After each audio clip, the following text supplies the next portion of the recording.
Good morning, all of you.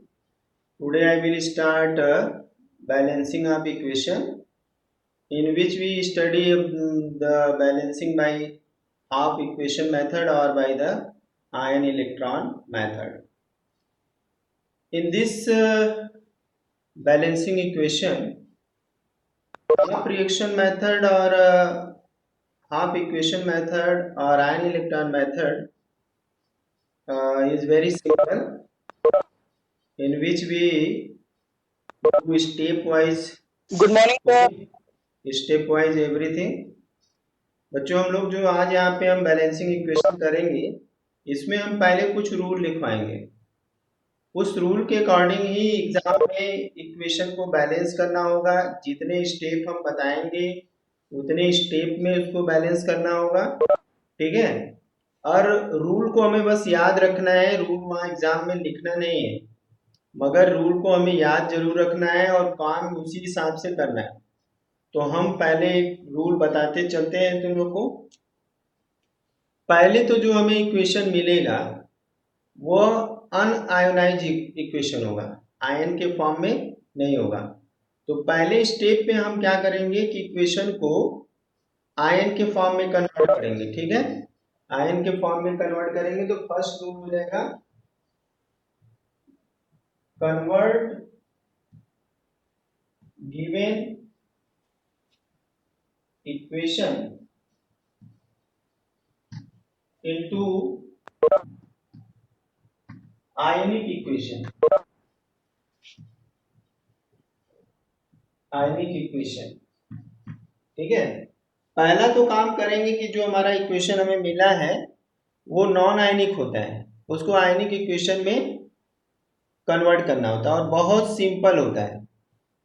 अगर जैसे suppose करो कि हमें सॉल्ट दिया हुआ है, जैसे मान लो NaCl दिया हुआ है, अब इसको आयन में कन्वर्ट करना है तो क्या करेंगे, Na प्लस कर देंगे और Cl माइनस कर देंगे। सिंपल आयन में कन्वर्ट हो गया।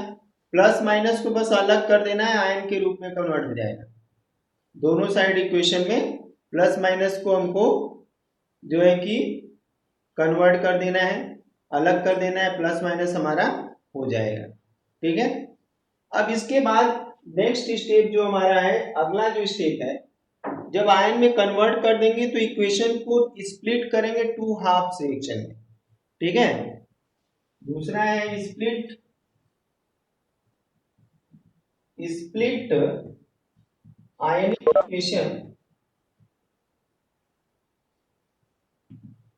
Equation into halves.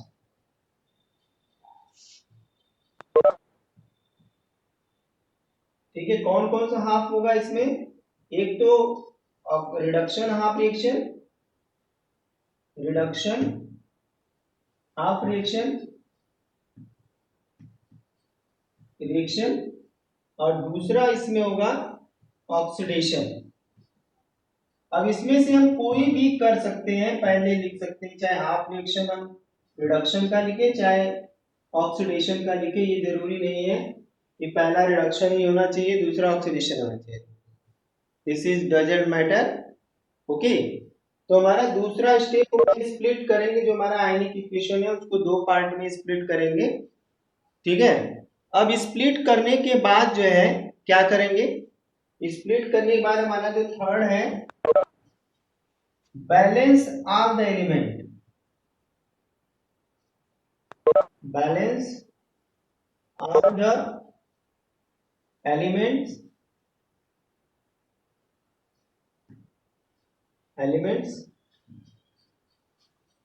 Accept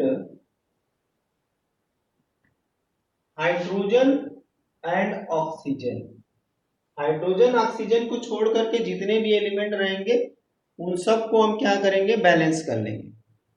जितने भी हाइड्रोजन और ऑक्सीजन को छोड़ करके जितने एलिमेंट रहेंगे, मींस कहने का मतलब है कि जिसका ऑक्सीडेशन रिडक्शन हो रहा होगा उसका हम बैलेंस कर लेंगे पहले, ठीक है। अब बैलेंस करने के बाद हम लोग बैलेंस करेंगे हाइड्रोजन और ऑक्सीजन को। नेक्स्ट स्टेप में हम आएंगे, इसको नोट कर लिया सबने? इसका स्क्रीनशॉट ले लो फटाफट, नोट हो गया, ओके। चलो हम यहाँ इसको इरेज करते हैं, बस इस लाइन को इरेज करेंगे। अब यहाँ पे हमारा फोर्थ क्या है, चौथा क्या है, balance hydrogen and oxygen atom. ठीक है, अब इसको हम बैलेंस करेंगे, लेकिन अब इसको बैलेंस करने में थोड़ी सी गड़बड़ है, क्योंकि रिएक्शन हमें किस फॉर्म में दिया है, एसिडिक मीडियम में रिएक्शन हो रहा है कि बेसिक मीडियम में। अगर एसिडिक मीडियम में हो रहा है तो हम दूसरी तरह से करते हैं, अगर बेसिक मीडियम में हो रहा है तो हम दूसरी तरह से करते हैं। एसिडिक मीडियम में हम रिएक्शन को बैलेंस दूसरी तरह से करते हैं और बेसिक मीडियम में दूसरी तरह से करते हैं। 3 स्टेप तक तो हमारा सेम प्रोसेस है, 1 2 3 स्टेप तक तो सेम प्रोसेस है, लेकिन 4th स्टेप में आते हैं तो एसिड के लिए अलग और बेस के लिए हमारा अलग सिस्टम आ जाता है। तो देखते हैं, यहाँ पे ए लिखेंगे, इफ रिएक्शन इज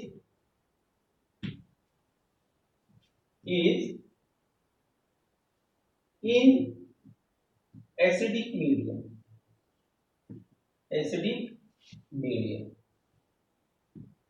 अगर रिएक्शन एसिडिक मीडियम में हो रहा है, अगर रिएक्शन एसिडिक मीडियम में हो रहा है तो हम हाइड्रोजन और ऑक्सीजन को कैसे बैलेंस करेंगे।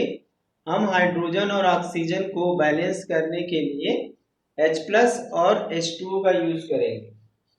तो इसको हम इरेज करते हैं फर्स्ट स्टेप। तो यहाँ पे then balance oxygen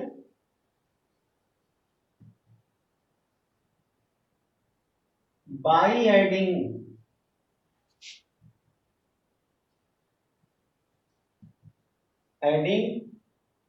H2O on opposite side, जिधर कम होगा उधर के साइड में करेंगे, ऑन अपोजिट, जिधर ज्यादा होगा उधर नहीं, अपोजिट साइड में, साइड, एंड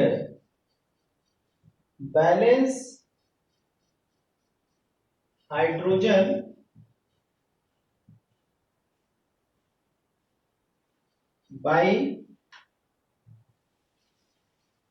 by adding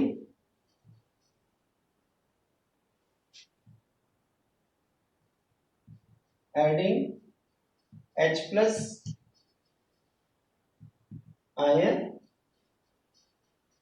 ठीक है, ऑन अपोजिट साइड, जिधर कम होगा उधर की ओर जोड़ेंगे। अपोजिट साइड का मतलब यहाँ पे डिफिशिएंट साइड, जिधर कम होगा। ठीक है, तो अगर एसिडिक मीडियम में मोटा मोटा कह सकते हैं कि अगर एसिडिक मीडियम में रिएक्शन हो रहा है तो एसिडिक मीडियम में हम रिएक्शन को बैलेंस किधर यूज करेंगे और OH- यूज करेंगे। ठीक है, सेम प्रोसेस है, मीडियम बदल जाने के बाद एक जगह पे H+ यूज करेंगे, एक जगह पे OH- करेंगे। ठीक है, तो ये नोट हो गया सबका, ओके, इरेज कर दें। अब 4th स्टेप के बाद हम कहां पे आएंगे, 5th स्टेप पे, चार्ज बैलेंस करना है, बैलेंस चार्ज। अब हमारा 5th स्टेप है balance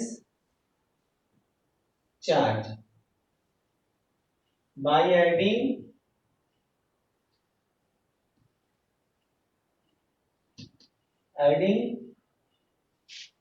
electron on deficient side,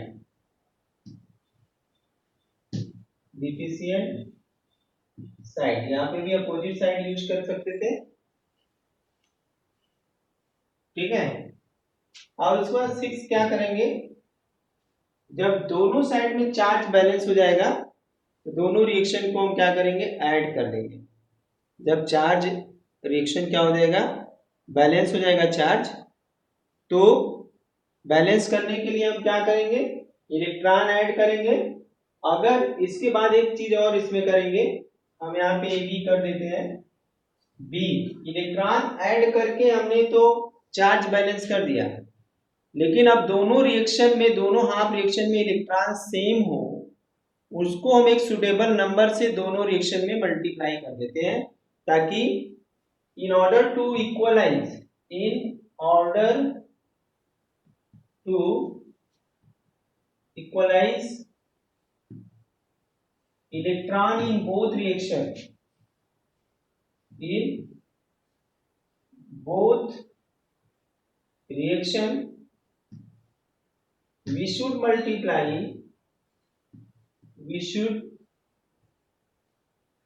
multiply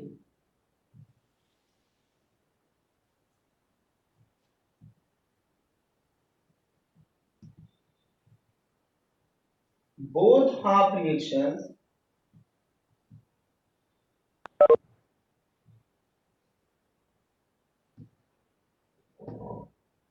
by suitable integer,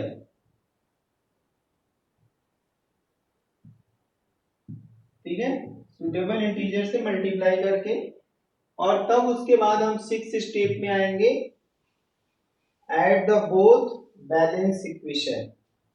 फिर उसके बाद 6th स्टेप आ जाएगा, एड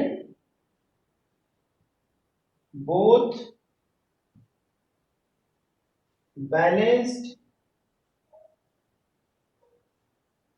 हाफ रिएक्शंस,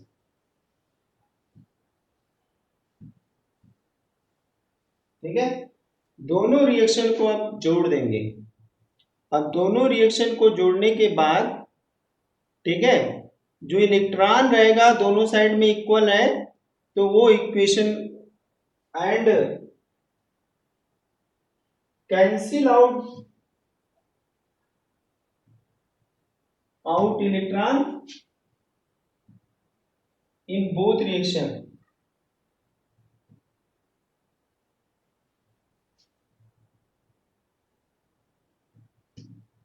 ठीक है।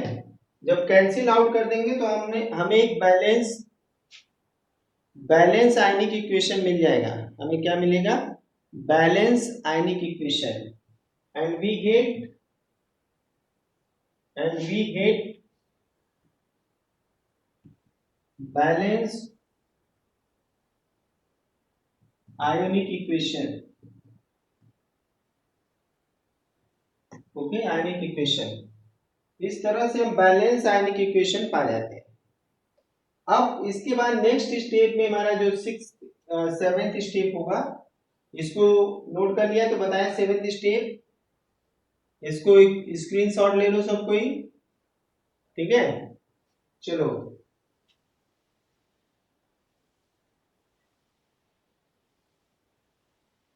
इसके बाद हमारा 7th है, verify the charge,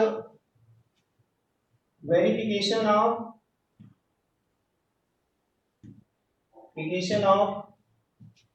charge,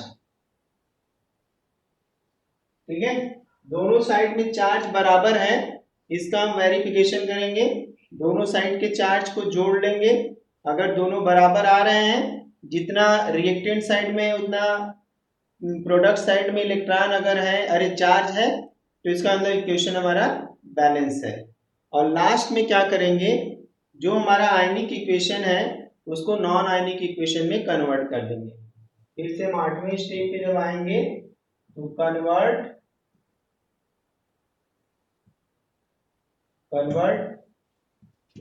ionic equation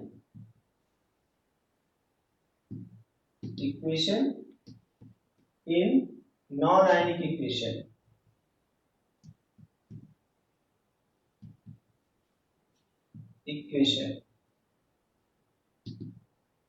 ठीक है, नॉन आयनिक इक्वेशन में कन्वर्ट कर देंगे। अब एक बार सारा स्टेप फिर से हम बता दे रहे हैं, उसके बाद जो है कि फिर हम एक एग्जाम्पल लेंगे और इस एग्जाम्पल के थ्रू जो है कि समझेंगे।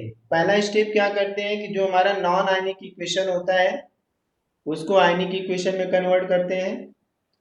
आयनिक इक्वेशन में कन्वर्ट करने के बाद रिएक्शन को रिडक्शन हाफ रिएक्शन और ऑक्सीडेशन हाफ रिएक्शन में कन्वर्ट करते हैं। फिर दोनों रिएक्शन के सारे एलिमेंट को हम बैलेंस करते हैं। जब वो सारे बैलेंस हो जाते हैं तब हाइड्रोजन और ऑक्सीजन को बैलेंस करते हैं। अगर हमारा एसिडिक मीडियम में रिएक्शन हो रहा है तो हाइड्रोजन और ऑक्सीजन को बैलेंस करने के लिए हम H+ और OH- का H2O का यूज करते हैं। और अगर बेसिक मीडियम है तो हम OH- और H2O का यूज करेंगे। ओके, इसके बाद जब हमारा हाइड्रोजन ऑक्सीजन बैलेंस हो जाएगा तो इलेक्ट्रॉन बैलेंस करेंगे, दोनों साइड में चार्ज बैलेंस करेंगे। चार्ज बैलेंस करने के लिए हम इलेक्ट्रॉन ऐड करते हैं। ठीक है, इलेक्ट्रॉन ऐड करने के बाद दोनों रिएक्शन में हम देखेंगे कि सेम नंबर ऑफ इलेक्ट्रॉन होना चाहिए। तो दोनों रिएक्शन में सेम इलेक्ट्रॉन हो तो हम जैसे अलजेब्रिक इक्वेशन को सॉल्व करने के लिए एक क्वांटिटी को इक्वल करने के लिए हम लोग क्या करते हैं, किसी नंबर से मल्टीप्लाई करते हैं। तो उसी तरह से यहाँ पे भी हम किसी ऐसे नंबर से मल्टीप्लाई करेंगे कि दोनों इक्वेशन में इलेक्ट्रॉन बैलेंस हो जाए। जब इलेक्ट्रॉन बैलेंस हो जाएगा तो फिर हम उसे जोड़ेंगे। जोड़ने के बाद इलेक्ट्रॉन को कैंसिल आउट करेंगे और इस इलेक्ट्रॉन जब कैंसिल आउट होगा तो हमें एक आयनिक इक्वेशन मिलेगा। उस आयनिक इक्वेशन में चार्ज को बैलेंस करेंगे, देखेंगे कि दोनों साइड में चार्ज बैलेंस है कि नहीं। मतलब जितना रिएक्टेंट साइड में चार्ज है अगर उतना ही जो है कि प्रोडक्ट साइड में चार्ज है तो इक्वेशन हमारा बैलेंस है। फिर आयनिक इक्वेशन जो हमारा मिला है उसको नॉन आयनिक इक्वेशन में कन्वर्ट करेंगे। ये तो बातें हो गई थ्योरी की और हमारे ये प्रोसेस की। अब जो भी हमें इक्वेशन मिलेगा उसे हम बाय रूल इसी तरह से इतने ही स्टेप में 8 स्टेप में कंप्लीट करना है। अब अगर 5 मार्क्स का क्वेश्चन आता है तो एक भी स्टेप अगर आपने खा लिया तो नंबर भी गायब हो जाएगा। अब एक इक्वेशन हम लेते हैं, ठीक है। चलो, हमारे पास एक इक्वेशन है,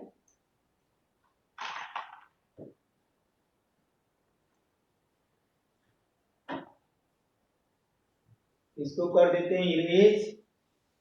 सबने नोट कर लिया होगा।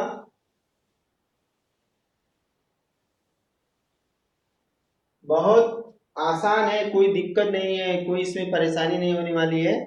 जैसे हमारा एक इक्वेशन है Cr2O7 -2 plus FeSO4 okay plus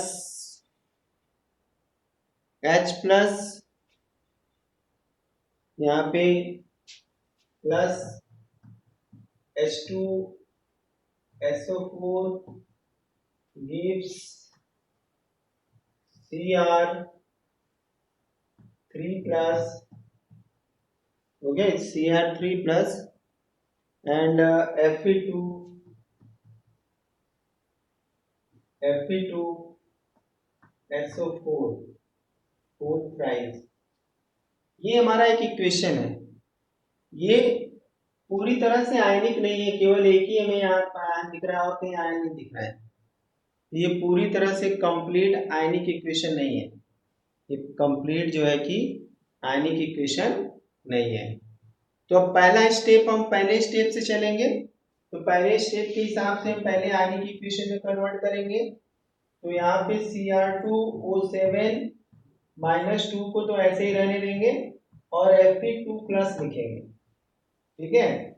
और यहाँ पे 2H+ लिख दें या H+ केवल लिख दें, ये हमें पता लग रहा है कि एसिडिक मीडियम में रिएक्शन हो रहा है।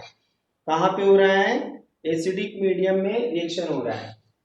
अब इसके बाद हमारा यहाँ पे Cr3+ है ही, और इसमें हम क्या करेंगे, यहाँ पे इसकी वैलेंसी +3 आएगी तो हम 2Fe3+ लिख देंगे, ठीक है।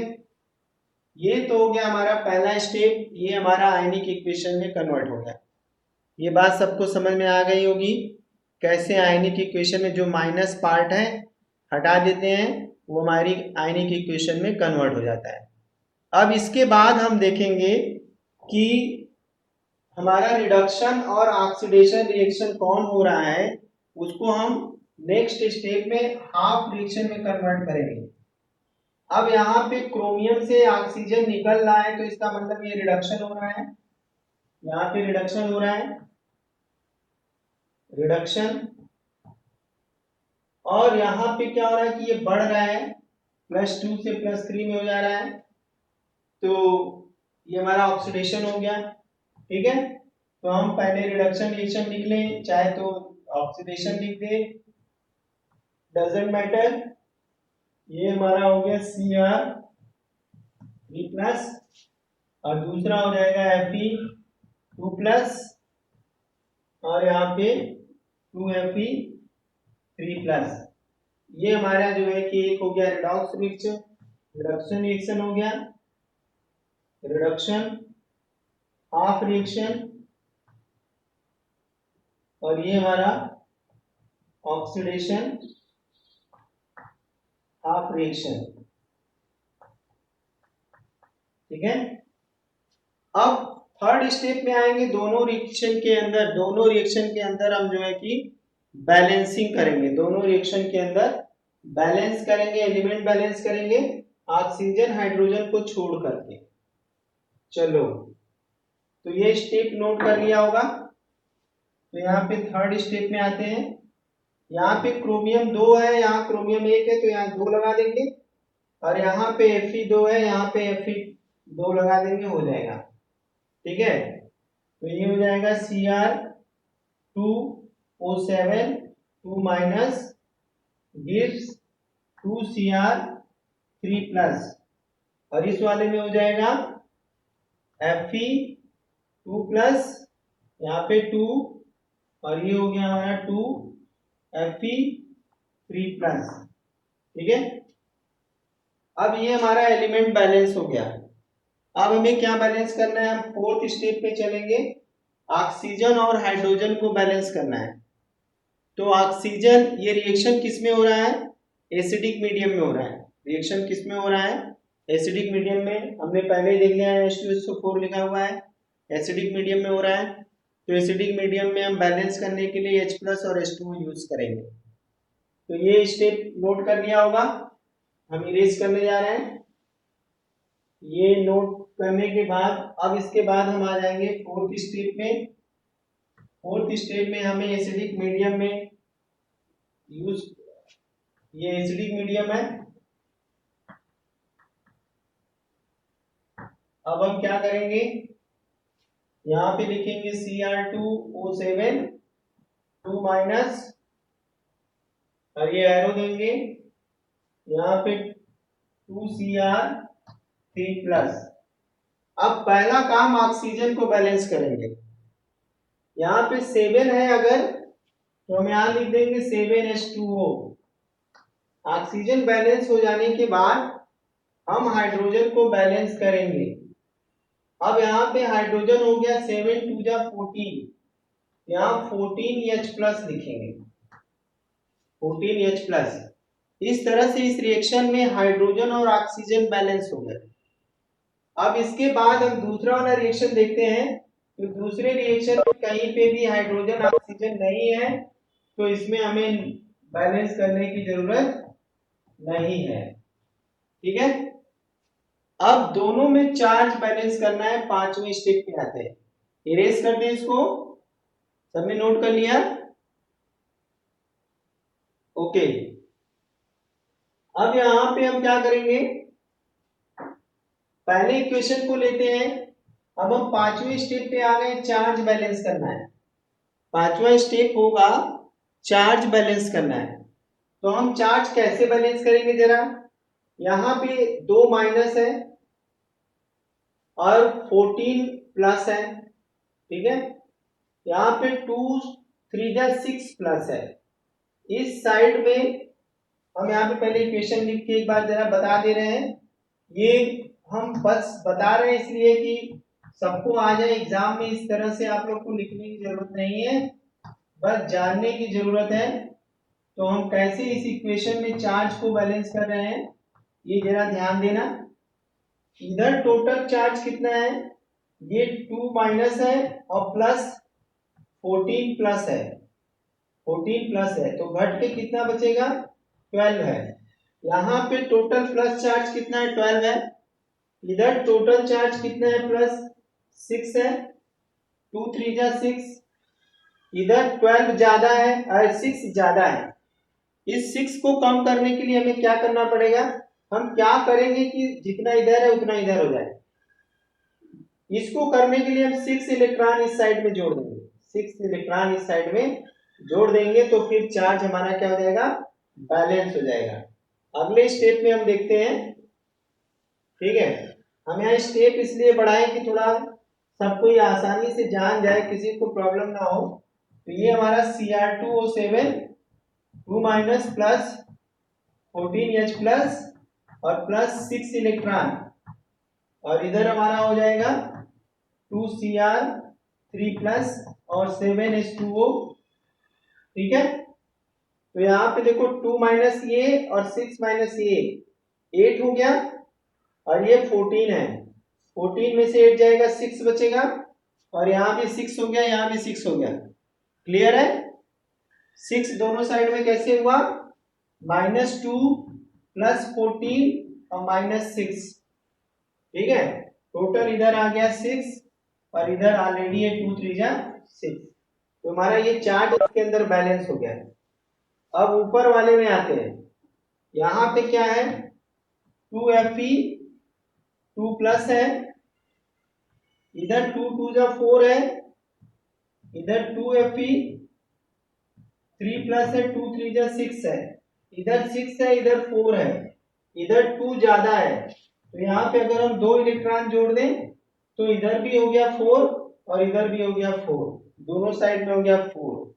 अब हमारा फिफ्थ स्टेप क्या हो गया, दोनों में रिएक्शन में इलेक्ट्रॉन चार्ज बराबर हो गया, चार्ज हमने बैलेंस कर दिया, चार्ज हमने क्या कर दिया, बैलेंस कर दिया। ठीक है, अब बैलेंस होने के बाद एक सुटेबल नंबर से मल्टीप्लाई करने के लिए हमने बोला था, ताकि दोनों में इलेक्ट्रॉन बराबर हो जाए। एक सुटेबल इंटीजर से मल्टीप्लाई करने के लिए बोला था, जिससे दोनों में इलेक्ट्रॉन क्या हो जाए, बराबर हो जाए। तो यहाँ पे हम क्या करेंगे, 3 से अगर मल्टीप्लाई करेंगे तो 3 2 जा 6 हो जाएगा, और यहाँ भी 6 है, तो अगर मल्टीप्लाई करते हैं तो ये हो जाएगा 6Fe 2 plus gives 6Fe 3 plus gives 6 electron. ठीक है, अब दोनों में इलेक्ट्रॉन बराबर हो गए, अब इसे हम ऐड करेंगे। इसको नोट कर लिया, ऊपर नोट कर लिया है तो सही है। ठीक है, ऊपर नोट हो गया है, चलो इसको इरेज करते हैं। तो अब दोनों इक्वेशन को एक बार फिर से लिखेंगे, Cr2O7 -2 plus 14H plus 6 electron gives 2Cr3 plus 7H2O।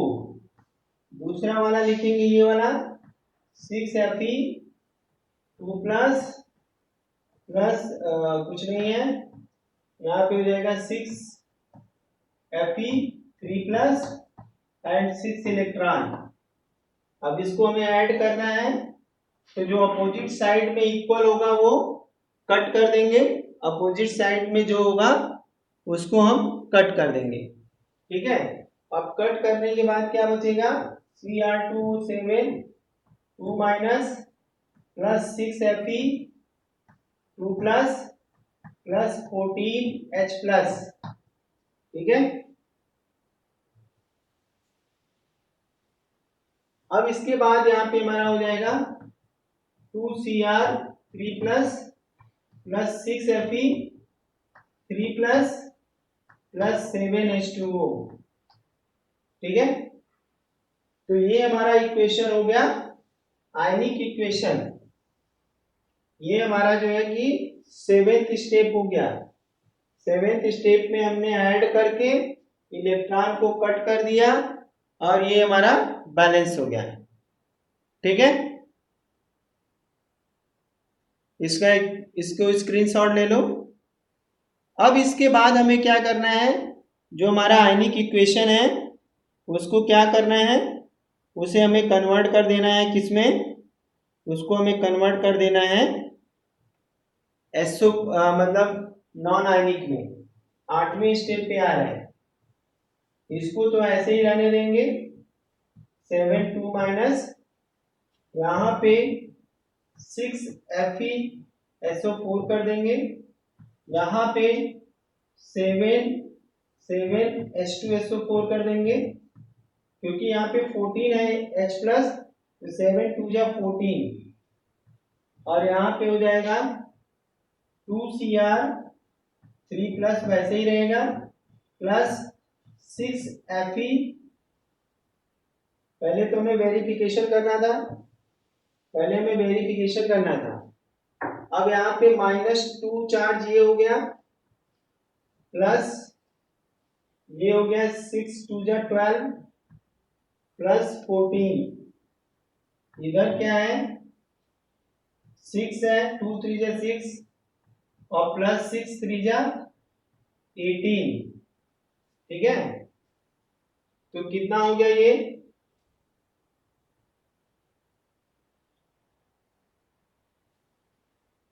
24 हो गया, यहां से 2 गया ये 10 हो जाएगा, ये -2 है, ठीक है। तो ये भी हो गया 24, यानी दोनों साइड में हमारा चार्ज क्या है, बराबर है। हमने ये चेक कर लिया, वेरिफिकेशन कर लिया। अब वेरिफिकेशन करने के बाद लास्ट स्टेप में आते हैं, हम इसको कन्वर्ट करेंगे 7 2 minus plus 6 FeSO4 plus 7 H2SO4, ठीक है। H2SO4 यानी 7 2 जा 14, यहाँ पे 14 लिखा हुआ है। जब भी ये कंडीशन आएगी तो यही काम करेंगे। तो ये हो गया 2Cr3 प्लस 6 Fe2SO4 का होल थ्राइस, ठीक है, और प्लस 7 H2O, ठीक है। ये हमारा लास्ट में हो गया बैलेंस इक्वेशन, ये हो गया हमारा लास्ट में बैलेंस इक्वेशन। स्क्रीनशॉट ले लो। ये सपना यादव अभी को कहाँ से आ रही है भाई, हैं सपना यादव, इक्वेशन सबको ये समझ में आ गया।